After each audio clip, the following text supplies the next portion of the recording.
Hello dear students, welcome back to my channel physics SPC. Gravitation का एक और question. An object is allowed to fall from height R above the earth. Where R the radius of earth, its velocity when it strike the earth surface, ignoring air resistance will be. ठीक है, तो सबसे पहले diagram बनाई कि ये एक अर्थ है,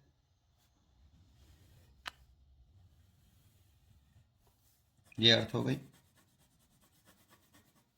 अर्थ का मास कैपिटल एम है और अर्थ की जो रेडियस है वो कैपिटल आर है। ये अर्थ का सरफेस है।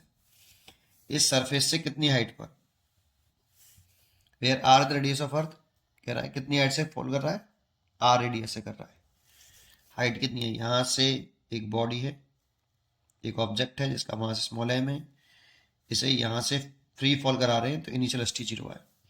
कितनी हाइट से करा रही है, H is equal to R height से करा रहे हैं। जब ये बॉडी ग्राउंड से सरफेस से टकराएगी तो कितनी वेलोसिटी से स्ट्राइक करेगी, ये पूछा है। ठीक है, अच्छा, तो इसमें देखो केवल और केवल एयर रेजिस्टेंस तो इग्नोर कर दिया, तो नॉन कंजर्वेटिव फोर्स होता है एयर, उसे इग्नोर कर रखा है ना। तो work done by non conservative force zero होगा क्योंकि वो फोर्स ही मान रहे, इग्नोरिंग एयर रेजिस्टेंस। तो केवल इसमें वर्डन बाई ग्रेविटेशनल फोर्स होगा, और ये एक कंजर्वेटिव फोर्स है। कौन सा फोर्स है, कंजर्वेटिव फोर्स है। और जब केवल और केवल कंजर्वेटिव फोर्स लग रहे हों तब मैकेनिकल एनर्जी कांस्टेंट रहती है, या मैकेनिकल एनर्जी कांस्टेंट रहेगी। तो इसीलिए according to conservation of mechanical energy, इस वाले पॉइंट ए पर और अर्थ के सरफेस बी पर मैकेनिकल एनर्जी कांस्टेंट रहेगी। Mechanical energy at point A और mechanical energy at point B constant रहेगी। तो मैकेनिकल एनर्जी लगाएं तो kinetic energy at point A plus gravitational potential energy at point A is equal to kinetic energy at point B और gravitational potential energy at point B. Kinetic energy at point ए, तो देखो speed यहाँ पे zero है, तो कितनी, half M zero का square. And gravitational potential energy लिखें ए पॉइंट पर, तो कितनी लिखें, जी माइनस में होती है ग्रेविटेशनल एनर्जी, इसलिए नेगेटिव लगा लिया, जी कैपिटल एम, अर्थ का मास कैपिटल एम और बॉडी का मास स्मॉल एम, और इन दोनों के बीच की शॉर्टेस्ट सेपरेशन बी ए पॉइंट पे लिख रहे हैं, तो ये दूरी लिखनी है हमें, डिस्टेंस ये वाली। तो देखो ये डिस्टेंस कितनी है, चेक करके बताओ। तो आर तो ये है और आर ये है, इसीलिए कितनी हो गई, टू आर।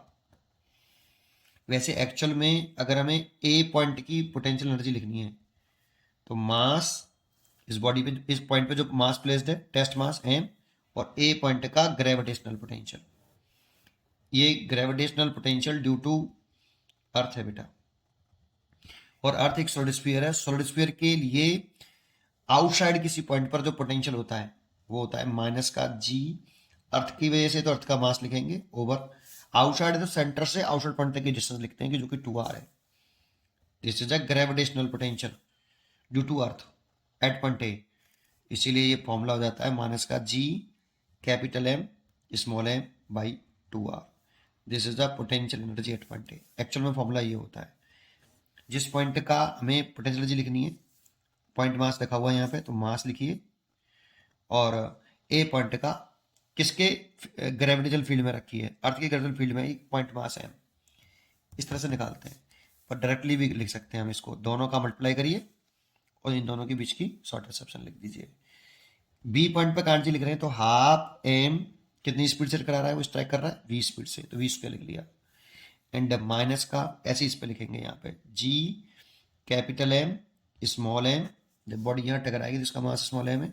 अब इन दोनों के बीच की दूरी लिखेंगे यहाँ पे, क्योंकि बी पॉइंट पे लिख रहे हैं आप, बी पॉइंट ये वाला माना है, तो डिस्टेंस कैपिटल आर हो गई। या ऐसे समझ लो कि अगर बी पॉइंट का लिखना है तो मास बी पॉइंट पर, बी पॉइंट पर इस मास है, और ये किसके ग्रेविटेशनल पोटेंशियल फील्ड में है, बी अर्थ की ग्रेविटेशनल फील्ड में, इसलिए बी पॉइंट का पोटेंशियल। तो एम और सरफेस पर पोटेंशियल निकालें तो जी अर्थ की वजह से निकाल लें, ये ड्यू टू अर्थ है, ओवर सरफेस तक की डिस्टेंस आती है कैपिटल आर। ये ग्रेविटेशनल पोटेंशियल है ड्यू टू अर्थ सरफेस पर, इसको ऐसे लिख सकते हो G capital M small M by capital R, इसीलिए इसको हमने ए लिख लिया है। अब सॉल्व कर लो, देखो ये तो जीरो है, हमें ये पूछ रहा है, तो पहले तो एम, देखो इसमें एम कॉमन लेके एम से एम काट देता हूँ भाई, इसमें से एम कॉमन, इसमें से एम कॉमन ले लो, काट दो, तो इधर बचा, इसको इधर ले आता हूँ जी कैपिटल एम ओवर आर, इस वाले को उधर लाया तो पॉजिटिव हो गया, और माइनस का G capital M over two R is equal to कितना V square by to.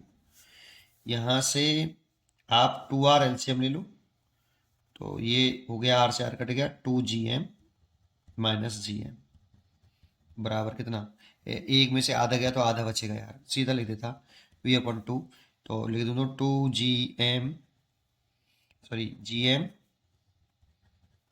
Upon two R, ये वी स्क्वायर अपॉन टू, तो टू से टू कट गया है ना, तो v की वैल्यू निकले आई आपकी रूट के अंदर g capital M by R, ये आंसर हो गया। बट यहाँ स्मॉल जी किधर रखा है, तो अर्थ के सरफेस पर एक्सेलरेशन ड्यू टू ग्रेविटी होता है स्मॉल जी, ये g capital M over R square ये होता है, तो यहाँ से g कैपिटल M लिखें तो जी आर स्क्वायर ले सकते हैं, ये तो small G capital G M की जगह पे जी आर स्क्वायर लिख सकते हैं, तो रूट के अंदर G R square over R, एक आर से एक आर काट दो, तो v is equal to root के अंदर कितना जी आर, इतनी वेलोसिटी से वो स्ट्राइक करेगा, इसलिए इसका आंसर हो गया B choice is correct choice, root G R. पढ़ते रहिए और खुश रहिए, थैंक यू।